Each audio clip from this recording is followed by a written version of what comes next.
சரியா சாப்பிடாதவங்க கூட சூப்பராக இருக்குது, இன்னும் கொஞ்சம் போடு அப்படின்னு கேட்டு சாப்பிட்ற மாதிரியான குழம்பு தான் இந்த குழம்பு. இந்த மொச்சக்கொட்டை குழம்பு எப்படி செய்யுதுன்னு பார்த்துடலாம். அதுக்கு நாள் ஊற வச்சிருந்த மொச்சக்கொட்டையும் 2 உருளைக்கிழங்கையும் ஒரு குக்கரில் சேர்த்துட்டு தேவையான அளவு தண்ணி ஊற்றி கொஞ்சமாக உப்பு போட்டு 2 விசில் வச்சு எடுத்து ஓரமாக வச்சிடலாம். இது ஆறட்டும். அதுக்குள்ளே நம்ம இதுக்கு தேவையான மசாலையும் ரெடி பண்ணிக்கலாம். இப்போ ஒரு கடாயில் எண்ணெய் சேர்த்துட்டு கூடவே கொஞ்சமாக கசகசா சேர்த்துக்கலாம். அது பொரிஞ்சதும் 4 பல்லு பூண்டு, ஒரே ஒரு பெரிய வெங்காயம் நறுக்கி வச்சுருந்ததையும் போட்டு வதக்கி விட்டுக்கலாம்.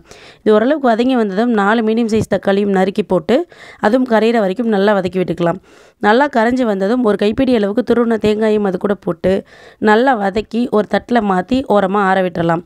இது ஆறி வந்ததுக்கப்புறம் நல்லா ஃபைன் பேஸ்ட்டாக அரைச்சிட்டு வந்தால் போதும். இப்போது குழம்ப தாளிச்சிடலாம்.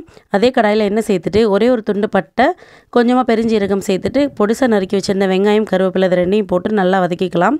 வதங்கினதுக்கப்புறம் காய்கறி சேர்க்கலாம். மொச்சக்கொட்டை குழம்புக்கு பொதுவாகவே கத்திரிக்காவும் முருங்கைக்காவும் போட்டு வைக்கிறது தான் ரொம்ப மணமாகவும் சூப்பராகவும் இருக்கும். ஸோ அதையும் நம்ம இதில் சேர்த்துடலாம். சேர்த்துட்டு நல்லா வதக்கி விட்டுக்கலாம். ஓரளவு வதங்கி வந்ததும் இது ஓரளவுக்கு வேகிறதுக்காக கொஞ்சமாக தண்ணி சேர்த்து மூடி போட்டு வேக விட்டுறலாம். இப்போ பாருங்கள், நல்லா வெந்தாச்சு. இப்போது இந்த டைமில் தண்ணி ஊற்றி மூடி போட்டோன்னா நல்லா ஒரு அரை வேக்காடு வெந்து வந்துடும். இப்போது வெந்து வந்ததுக்கப்புறமா இது கூடவே 4 டேபிள் ஸ்பூன் அளவுக்கு வீட்டில் அரைச்ச குழம்பு மிளகாய் பொடி சேர்த்துக்கலாம். கூடவே வெட்டி வச்சுருந்த உருளைக்கிழங்கையும் சேர்த்துட்டு ஒரு வதக்கி விட்டுட்டு இது கூடவே நம்ம ஆல்ரெடி வேக வச்சு எடுத்து வச்சுருந்த மொச்சக்கொட்டையும் சேர்த்துக்க போகிறோம். இப்போது இந்த ஸ்டேஜில் எல்லாத்தையும் சேர்த்து ஒன்றா விடும்போது சூப்பராக வெந்து நல்லா அது கூட மசால் ஊறி நல்லாயிருக்கும். இது தேவையான உப்பையும் இந்த ஸ்டேஜ்லேயே போட்டு நல்லா கலந்து விட்டு கொதிக்க விட்டுறலாம். நல்லா கொதித்து வந்து பச்சை வாசனை போயிருச்சா அப்படின்னு சொல்லி நீங்கள் கன்ஃபார்ம் பண்ணதுக்கப்புறமா புளியை ஊற்றுங்க. முக்கியமாக முருங்கைக்காய் வெந்துருச்சான்னு செக் பண்ணிவிட்டு புளியை ஊற்றுங்க. இந்த ஸ்டேஜில் நல்லா கொதிக்கட்டும். புளியோட பச்சை வாசனையும் போய் காய்கறிகள் எல்லாமே நல்லா வெந்து நல்லா டேஸ்ட் இறங்கிருச்சான்னு பார்த்துட்டு அப்புறமா நம்ம ஆல்ரெடி வதக்கி அரைச்சிருந்த மசாலையும் அரைச்சிட்டு வந்து இதில் சேர்த்துடலாம்.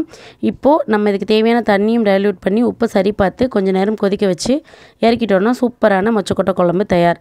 இந்த குழம்பு எல்லாத்துக்கூடையுமே ரொம்ப சூப்பராக இருக்கும். ரொம்ப சிம்பிளான மெத்தடில் நல்ல கமக்கிற மொச்சக்கொட்டை குழம்பு எப்படின்னு இன்றைக்கி பார்த்தோம்.